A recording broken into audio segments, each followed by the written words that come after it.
Morning students, आज हम 10+2 की बुक फ्लेमिंगो की पोइम नंबर फर्स्ट करने वाले हैं, जिसका टाइटल है my mother at 66, written by Indian poetess Kamala Das. Students, come to the point, open your book. Aging is a natural process. Aging का मतलब बुढ़ापा, ओल्ड एज। ओल्ड एज एक बहुत ही स्वाभाविक प्रक्रिया है। Have you ever thought that what our elderly parents expect from us? क्या आपने कभी सोचा हमारे बुजुर्ग माँ बाप हमसे क्या उम्मीद रखते हैं? They expect us from care, love and attachment. Now the poem starts. This poem is about a concern, about A worry, about A fear regarding separation and death of a mother. The poet has expressed her pain and fear because her mother has grown old and weak. One day, driving from my parents home to Cochin last Friday, Kamala Das the poet कह रही है कि last Friday को मुझे mummy drop करने के लिए Cochin airport पे जा रही थी और I was travelling by A car. Morning का समय था। आई सा माई मदर बिसाइड मी, मैंने देखा मम्मी मेरे पास में बैठी हुई थी गाड़ी में। डॉज, डॉज का मतलब होता है स्लिप, शॉर्ट स्लिप, यानी कि मम्मी कुछ लोगों को ट्रेवलिंग में सोने की आदत होती है। She was sleeping. Open mouth, mother का मुंह खुला हुआ था। Her face ashen like that of a corpse, यानी कि उसने मम्मी का जब चेहरा देखा तो वो चिंतित हो गई, क्योंकि मम्मा का जो चेहरा था एसन होता है, यानी कि a person face very pail with fear and illness and shock. और ओल्ड एज, बुढ़ापे की वजह से किसी भी व्यक्ति का चेहरा पीला हो जाता है, फीका हो जाता है। Of a corpse, corpse mean dead body. उसने मम्मी के चेहरे की जो कंपैरिजन की है वो डेड बॉडी और फिक्के चेहरे के साथ की है, यानी कि she was afraid that the mother would not live long time and perhaps she was fear of the death of the mother. It was a painful thought. बच्चों, ये इंग्लिश की टेक्निक है सिमिली। हर face ashen like that of a corpse, यानी कि mother का चेहरा dead body के साथ कंपैरिजन किया गया है, तो this is a simile. And realise with the pain, और वो बहुत पीड़ित हो गई कि मेरी मम्मी अगर मुझे छोड़ के चली जाएगी, बहुत चिंतित हो गई। सी थॉट अवे, उसने इस विचार से बाहर निकलने का प्रयास किया। एंड लुक्ड, और गाड़ी से बाहर देखा। But soon put that thought away, और एकदम वो इस विचार को भूलने लगी। And looked out at the young trees sprinting. Sprinting होता है रनिंग। और उसने बाहर देखा, जब गाड़ी चल रही थी तो पेड़ भागते हुए दिखाई दे रहे थे। ट्रीज स्प्रिंटिंग, ये इमेजरी का इस्तेमाल किया गया है। ट्रीज स्प्रिंटिंग का मतलब होता है how the time goes and spend fast, समय जल्दी बीत जाता है। And merry children spilling, spilling mean running, moving, merry mean happy. और उसने देखा कि बहुत खुशी से बच्चे अपने घरों से निकल रहे थे, खेलते हुए, दौड़ते हुए, चिल्लाते हुए। ये दो इमेजरी का इस्तेमाल किया गया है, ट्रीज स्प्रिंटिंग और children spelling. The poet has brought the two images just to make a comparison with the old age of the mother.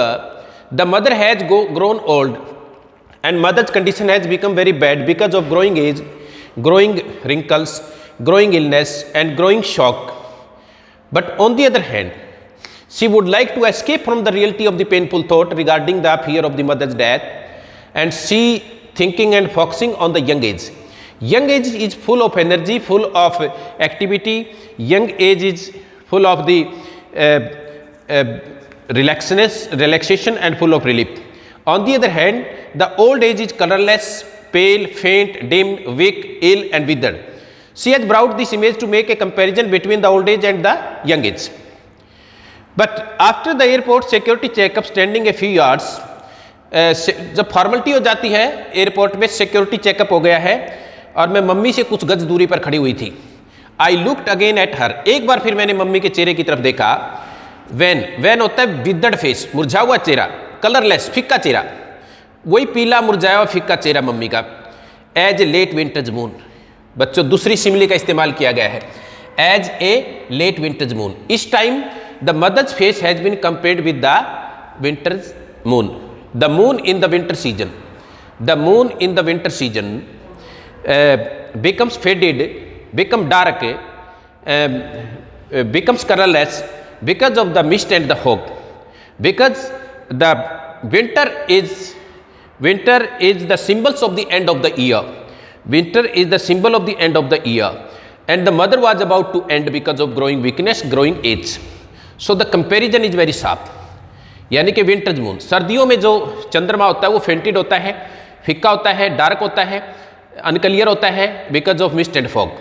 और बुढ़ापे में मम्मी का चेहरा फिक्का हो गया था ग्रोइंग एज की वजह से, ग्रोइंग वीकनेस की वजह से और ग्रोइंग इलनेस की वजह से। फेल्ट दैट ओल्ड फैमिलियर एक होता पेन, और वही पुरानी पीड़ा उसके दिमाग में लौट आई। कौन सी पीड़ा? Regarding the separation from the mother, regarding the death of the mother. My childhood fear, बच्चे जो यानी कि जब बच्चे हैं बचपन में डरते हैं कभी उनकी मम्मी छोड़ के चली ना जाए, वो पेनफुल थॉट कभी के दिमाग में आया। आई सेड सी यू सुन अम्मा, साउथ इंडिया में मम्मी को अम्मा बोलते हैं। अम्मा stand for the mummy, A loving address, बहुत ही प्यारा संबोधन होता है। उसने कहा, आई कौन है? पोइट, कि मम्मा फिर मिलेंगे हम। I did was smile smile and smile, और मैं मुस्कुराती रही मुस्कुराती रही मुस्कुराती रही और मम्मा से फेयरवेल ली। बच्चों अब कुछ क्वेश्चन है। What is the kind of the pain and ache that the poet feels, कवि किस प्रकार की दुख और पीड़ा को महसूस करती है? The poet feels that the pain and the fear regarding the loss of the mother, regarding the separation from the mother has grown old weak and ill. Why are the young trees describe as sprinting? Young trees symbolise the young age. The young age is full of energy, full of activity, full of playing and full of vitality. So the poet has made the comparison. Why has the poet brought the image of merry children spilling out of their homes? The merry children symbolizes the young age, the mother symbolizes the old age. The poet has made a comparison between the young age and old age. The old age symbolizes colorless, pale, faint, dim, weak, ill and withered life. On the hand, the running children, the spelling children symbolizes vitality, eagerness, activity, energy and freshness. Question number 4. Why has the mother been compared to the late winter moon? Already discuss कर चुका हूँ। In winter season, the moon becomes faded, dark and unclear or colorless because of mist and fog, and the mother's face becomes just like a late winter's moon because of growing age, growing weakness and growing illness. What do the parting words of the poet and her simile signify? The parting words of the poet and her smile signify. Simile नहीं smile. Parting words कौन से होते हैं? Farewell words कौन से थे? See you soon अम्मा, और फिर मुस्कुराती है। The poet would like to hide her pain regarding the mother's separation. That is why she was saying the farewell words and she was smiling artificially just to give the consolation and the comfort to the mother कि मम्मा आप ठीक हो, फिर मिलेंगे, और just to hide her painful thought she was smiling. Thank you students. Main बातें हैं, ये कविता ब्लैंक वर्स में लिखी गई है। ब्लैंक वर्स कौन सा होता है? जिसमें कोई राइम और रिदम नहीं होता है, यानी कि जिसमें कोई फर्स्ट लाइन फोर्थ से सेकंड थर्ड से कभी नहीं मिलती। और दूसरी बात यह है कि सिंबल्स, इसमें सिंबल का इस्तेमाल, winter is a symbol, it is the symbol of end of the year. इसमें एक सिंबल है, ब्लैंक वर्स है, इमेजरी है और सिमिली है। ये technical literary devices have been given here. Thank you student, I hope that you have understood properly. Okay.